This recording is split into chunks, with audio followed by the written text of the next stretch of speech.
Welcome to the deep dive.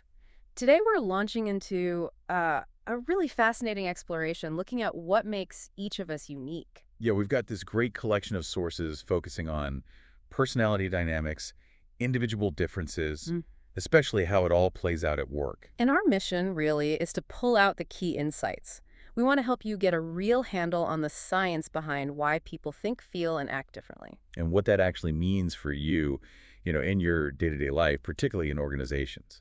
Because understanding ourselves and others better, well, it's fundamental, isn't it, for navigating almost anything. Absolutely. Whether it's a tricky meeting, learning something new, or just, basic curiosity about people. This deep dive is designed to give you that shortcut to being better informed without getting totally bogged down. Finding those aha moments. Okay, let's unpack this though. So the sources start with a really helpful big picture.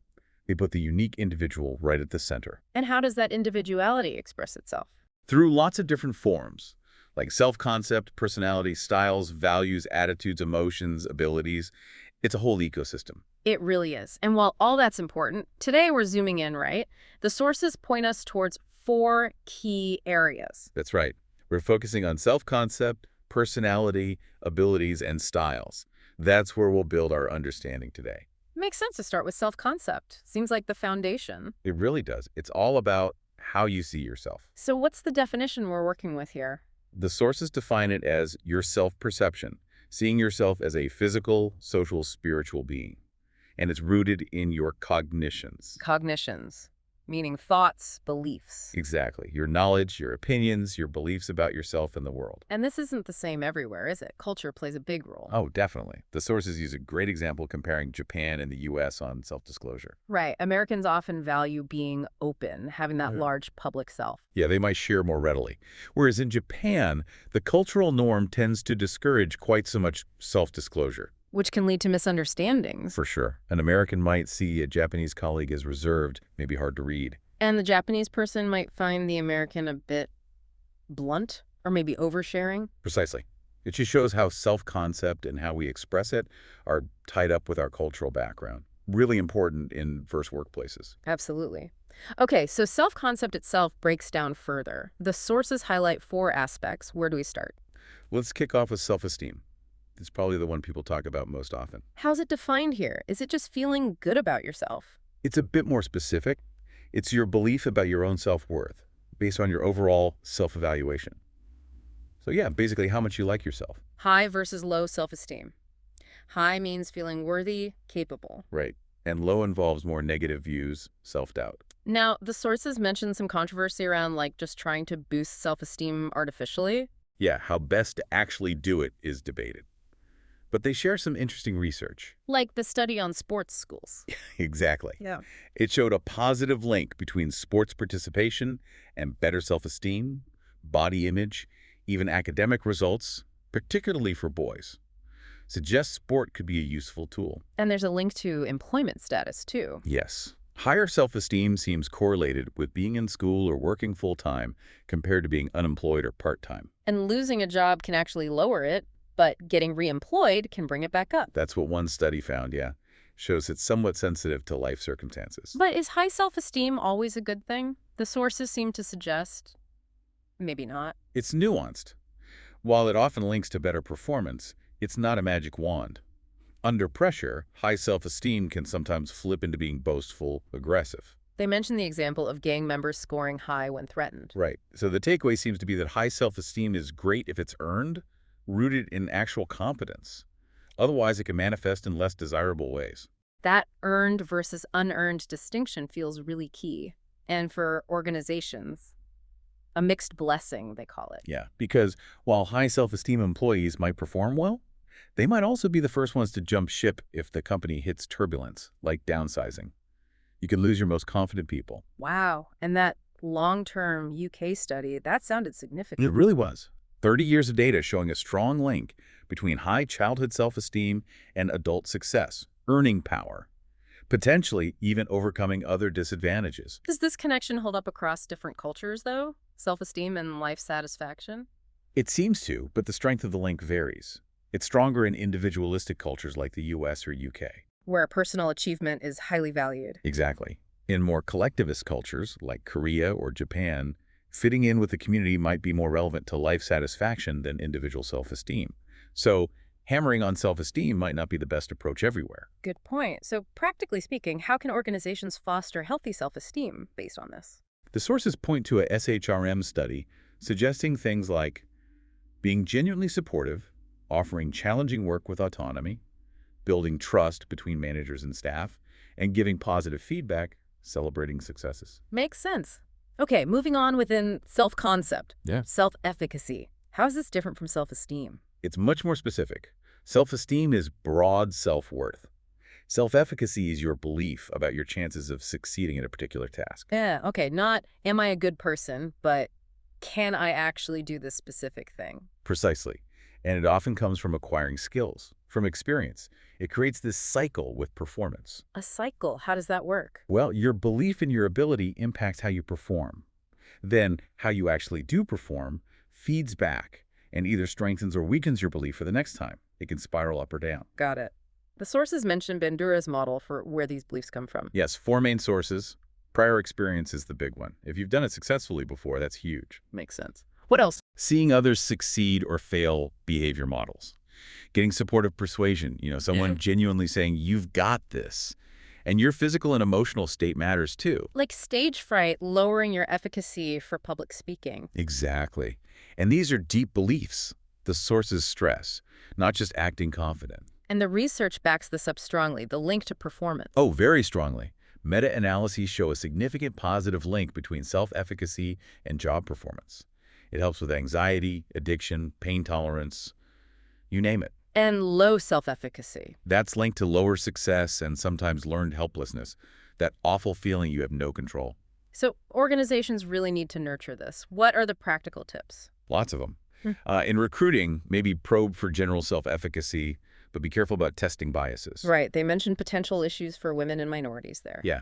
Job design is key. Complex, challenging jobs build efficacy. Training should offer guided practice, mentoring, role models. What about goal setting? Match the goal difficulty to the person's efficacy level. Coaching is vital, especially for those with low efficacy constructive pointers, celebrating small wins. And leadership. Give high efficacy people challenging opportunities. And reward systems should reinforce accomplishments to build that positive cycle. A really useful set of tools there. Okay, third aspect of self-concept, self-monitoring. This one's about awareness and adaptation. How much you observe your own behavior and adjust it based on the situation. Reading the room, basically. The sources had that coworker example, the one who keeps talking when you need to leave. Right. A low self-monitor might just keep going, not picking up on your cues, looking at your watch, shuffling your feet. They're just focused on finishing their thought, being authentic. Yeah. Whereas a high self-monitor would notice those cues instantly and adapt. Wrap it up, suggest talking later. So high monitors are like social chameleons, good at fitting in, but maybe sometimes seem less sincere. That can be the perception, yeah. And low self-monitors, acting on their inner state, can seem insensitive sometimes, but also more genuine, perhaps. It's a spectrum, of course. How does this play out in careers? Research suggests high self-monitoring often correlates with career success promotions, getting mentors, being politically savvy. Interesting. But what about speaking up? Well, one study found low self-monitors were more likely to speak up if they also had high internal locus of control, self-esteem, and trusted their leaders. So it's complex, clearly relevant for performance and leadership. So for you listening, what's the advice? Know yourself, basically. If you're a high monitor, maybe watch out for seeming insincere. If you're low, perhaps try tuning into social cues a bit more, finding ways to adapt slightly without compromising your core self. Finding that balance. Good advice. Okay, last one for self-concept. Locus of control. This is about where you place responsibility for what happens to you. Internal versus external. Exactly. Internals believe they control their own outcomes through effort, skill. If they pass an exam, it's because they studied. If they fail, they didn't study enough. Entrepreneurs often show this. They believe their actions make the difference. And externals. They tend to believe outcomes are due to forces outside their control, luck, chance, fate, powerful others. Pass the exam, easy test, fail, unfair test. And this can vary by situation too. How does this impact workplace behavior? Internals tend to be more proactive. They seek information, learn from feedback, focus on goals. More active information processors. While externals might be more passive, waiting for direction. Often, yes. They might accept dependency more readily. So internals often show more initiative, externals more compliance. It depends on where they see control coming from, inside or outside. Are there cultural differences here too? Yeah, Western cultures often emphasize and value an internal locus. Other cultures might place more emphasis on collective fate or external factors. It's learned through family, culture. But well-being seems linked to locus of control more universally. There's some evidence for that, yes, across different countries, though more research is needed. So, for organizations, what's the key takeaway? Matching people to jobs. That's a big part of it. Internals might thrive in jobs needing initiative, low compliance, and they prefer participative leaders. While externals might be better suited to structured, high-compliance jobs with more directive leadership. Generally, yes. Though interestingly, giving externals more participation, like in designing systems they'll use, can actually boost their attitudes and performance. And rewards. Internals respond well to merit pay. Commissions, they see the link between effort and reward. Externals might want the rewards, but are less likely to work harder just because an incentive is offered, because they don't necessarily see that direct link. Wow, okay. That's a deep dive just into self-concept, esteem, efficacy, monitoring, locus of control. It really forms the bedrock of individual differences. It really does. It shapes how we experience everything. Now, shall we broaden out to personality, abilities, and styles? Let's do it. Personality, another huge topic. How do the sources define it? As the combination of stable physical and mental characteristics that make up who you are. And it's seen as a product of both nature and nurture interacting. Genes and environment both matter, and the theories fall into two main types. Yeah, trait theories, which look at dimensions, and type theories, which look at patterns or categories. Think of it like traits belong to people, people belong to types. Okay, trait theories first. The Big Five model seems dominant here. It is. It suggests a lot of personality could be captured by 5 broad dimensions. Which are, remind us again. Extraversion, outgoing versus reserved. Agreeableness, cooperative versus critical. Conscientiousness, organized versus careless. Emotional stability, calm versus anxious. And openness to experience, curious versus conventional. And importantly, neither end is automatically better, right? It depends on the situation. Absolutely. That call center example is perfect. Extroverts for sales. Introverts may be better for customer service posts in that specific context.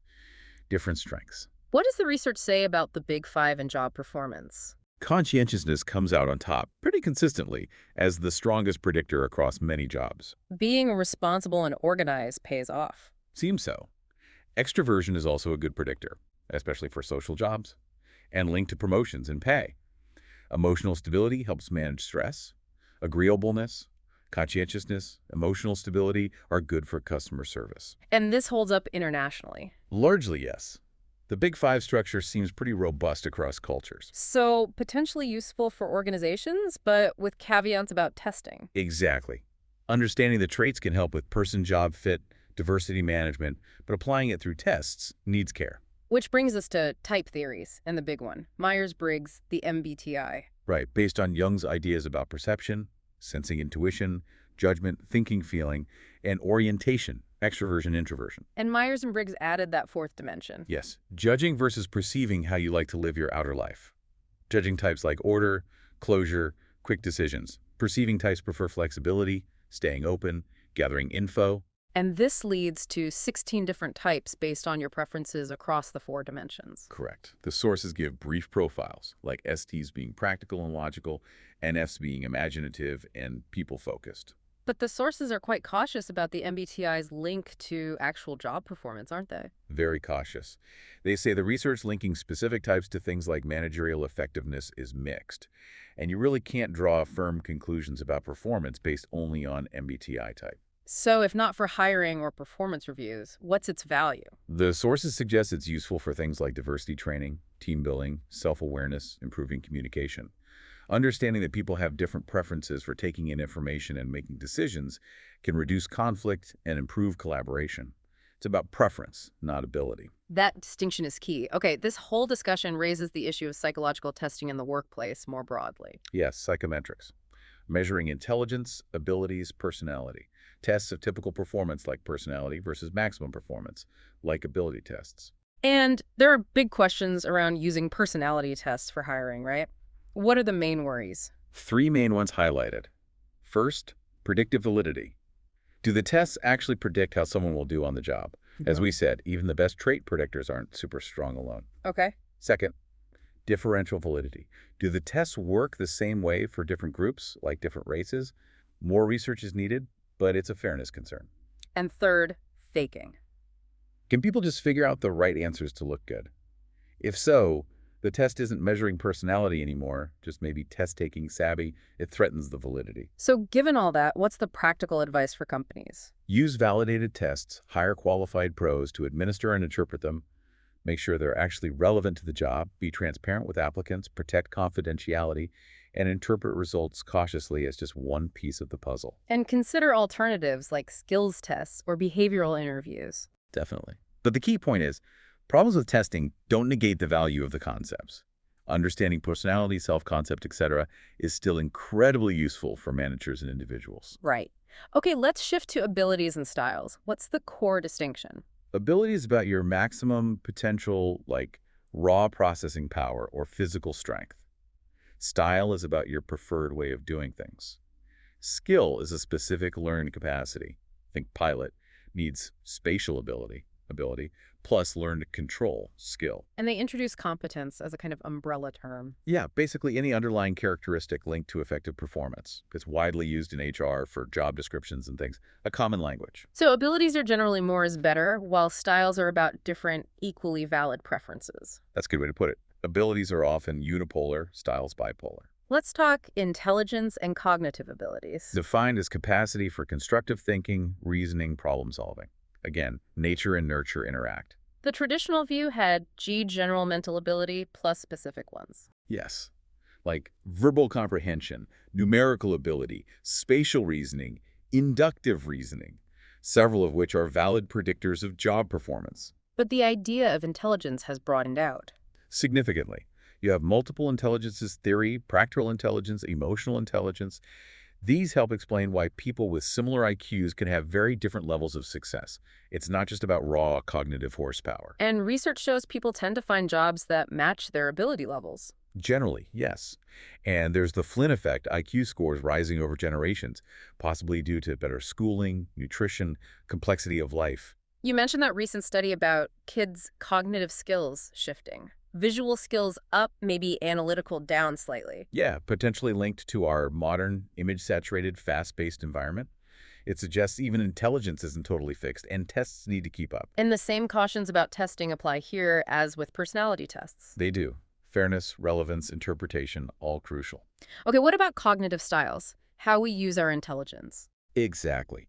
Your preferred way of perceiving, organizing, processing information. It helps explain performance differences, even when abilities are similar. Curtin's adapter innovator model sounds interesting. Doing things better versus doing things differently. That's the core idea. Adapters refine within the existing system safe, efficient rule followers. Innovators challenge the system, risky, original, maybe abrasive rule benders. You got it. And different jobs attract different styles. Bankers often adapters, R&D often innovators. It's linked to personality, too. Fit matters. Being an innovator in a highly adaptive environment, or vice versa, can be stressful. And Writing's model has two dimensions. Yes. Holistic analytic, seeing the big picture versus breaking things down into parts, and verbal imagery preferring words versus mental pictures to represent information. And these styles impact learning and even social behavior. Research suggests so. Imagers learn better visually, verbalizers textually. Mismatches hurt performance. Styles can influence how outward or inward focused you are, how dependent or self-reliant. So, understanding cognitive styles is really practical for work. Hugely. Team-building balance styles, foster tolerance, personnel decisions, task design, communication, conflict management. Knowing styles helps place people well, explains performance variations, and boosts respect for different approaches. Finally, learning styles. Related to cognitive styles, but distinct. Yes, often confused but distinct. Learning style is more about preferences in the process of acquiring and using information, emphasizing certain learning abilities. Korb's model is key here. The experiential learning model, learning through experience. Right, a cycle, concrete experience, doing reflective observation, thinking about it, abstract conceptualization, theorizing, and active experimentation, trying it out. And we all develop preferences for certain parts of that cycle. Exactly, leading to Kolb's 4 styles: diverging, feeling watching, assimilating, thinking watching, converging, thinking doing, and accommodating, feeling doing. Each emphasizes different abilities within that learning cycle. Honey and Mumford have a similar model mentioned too. Wow, we've covered an incredible amount of ground. Self-concept, personality, abilities, cognitive styles, learning styles. It really paints a rich picture of individual differences, doesn't it? Mhm. From our core self-view to how we behave consistently, our capabilities, and how we prefer to think and learn. And the big message seems to be that understanding all this isn't just academic. It's crucial for thriving, for building effective teams, for leading people well. Absolutely. It helps us move beyond assuming everyone is the same and instead appreciate and leverage the unique strengths and perspectives each person brings. It's about understanding why you are you and why others are themselves so you can navigate the world more effectively. Precisely. Here's where it gets really interesting. So what's the final takeaway for you? These sources show that while we have these tendencies, these stable characteristics, they aren't totally fixed. Our environment, our experiences, they shape us. And how we use these differences really matters. So thinking about that dynamic nature and how the world itself is changing, like that shift in kids' cognitive skills, here's something to mull over. How can we make sure the ways we assess and use individual differences in our organizations stay relevant, stay fair, and truly help everyone unlock their unique potential as we move into the future? That's the big challenge, isn't it? But understanding these concepts is definitely the first step. Thanks for diving deep with us today.